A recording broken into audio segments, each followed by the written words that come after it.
In today's video, I'm going to show you how I installed this 4-camera Von Neuer system in my converted 6.8 by 15-foot horse trailer, and I use it as a backup camera and a security camera. This page is about a man that bought his first pickup truck after he retired. He named it the Galaxy. This truck gave him so much capability that he decided to do more with it. So he bought this horse trailer and he wished to convert into an RV so he can travel around the country and enjoy life in a different way. These are the tales of the Galaxy and the Angel Star. I chose this system because the monitor wasn't that large compared to other 4-camera systems I looked at, and the fact that these cameras were wireless. Wireless means that they communicate to the main monitor wirelessly. The only thing you had to wire was the power to these, which gave me a little more versatility in where I would install the cameras, and I don't have to worry about drilling too much into the top and side of my RV. I mounted the left camera just above my forward window to aim down the side of the vehicle. I'm not concerned about the views as we're going down the road. This is mainly for my security view. I mounted the rear camera in the center of the back, aimed at the primary area just behind the trailer for a good view when I'm backing up. I mounted the passenger side camera just above the entrance door that I can see who's at the door at night or any other time. Now I had to really engineer a way of mounting the front camera since the front was round instead of square spot. So I mounted it this way. It worked out pretty good for me. Still straight forward and down. And this is my install of my cameras. Here's the front camera. It took me a while to develop a bracket for that. Here's my right side camera that covers the front door entrance. Here's my rear camera, the backup camera per se. Here's my left facing camera that's pointed in the direction I need to go in. Now all I gotta do is cover up the wires coming from the top down through the bottom. I'm working on that now. The final result. Have those wires covered up. Going up to that camera. And there's the front camera. And come around with the door open. You can see it still. And it covers this whole area back here. And I'll show you on the video camera inside the views I have. There's the back one. I'll show you later how I connected the camera power on top of the trailer and ran down the side front of the trailer underneath and inside. Then I created a circuit on my DC board. I created a circuit for the cameras. So I got to label that one right there. And I got to get all this wire straight on what I'm going to do. And now on the camera, you can see I have, that's the front, that's the back, left, right. That's how I set it up in the system. If you want to, you can go to the channels. This is the left side, another channel.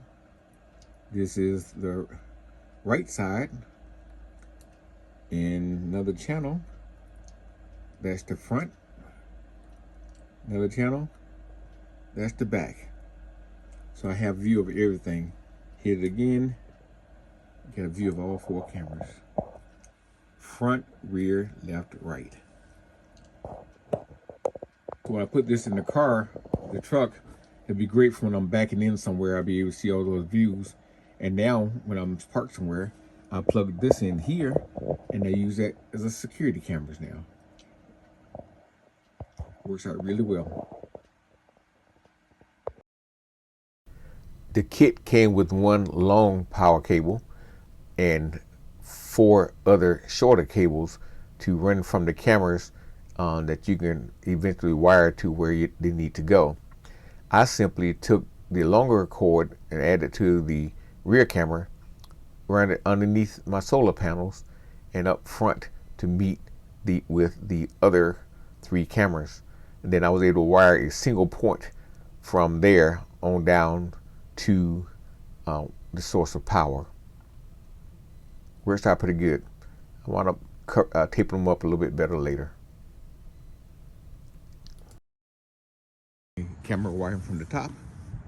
There's the front one. They're tied together back here. All 3 of them here. And runs all the way back. You see the cord leaks all the way down to the back camera.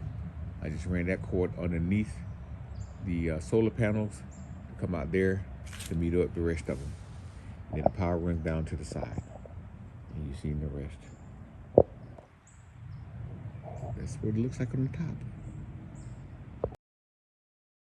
The way I hooked the cameras directly up to the DC power meant that the cameras would be always powered. So I realized I didn't want that to happen. So I bought this switch that I could mount on one side of my one of my boards here. So when I come in, I can turn the cameras on when I want to use them. And when they're not in use, I can just simply turn it off. All of them, all at one time. So here it is with my temporary location for my monitor for the cameras. And of course this monitor will be moved to the truck when I'm traveling. And here is my switch I installed. And I'm gonna put a little label up there that says cameras.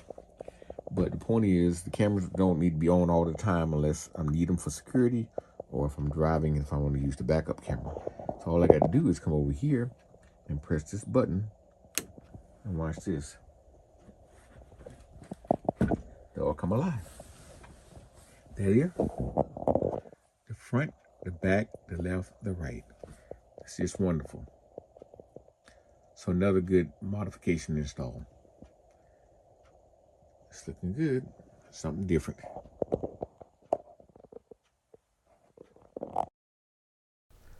So I realized this video would not be complete until I showed you how this system looks inside my truck. So I'm out it in a temporary location right next to my other backup camera that I use for my other trailer, and this is how it looks. I like it. So as I plug the camera into my truck and just waiting for the signal, I wondered why I had no camera signal. I was quite a ways away from my trailer at the time when I did this demonstration, so I had to go see what was going on. There, I forgot to turn the cameras on. And channel, that's the front, that's the back. That's all 4 channels. The only thing I need to figure out is the recording. I don't know if it's my disc I'm using or what, but I haven't been able to see it in the video. But it looks good. I like it. That's it. Front, rear, left, right. I can go to individual channels like we mentioned before. Left side, right side, front, and the most popular one would be the rear. I got it pointing down so I can see everything down behind the trailer. It's almost near the bumper. It's good. Thanks for watching.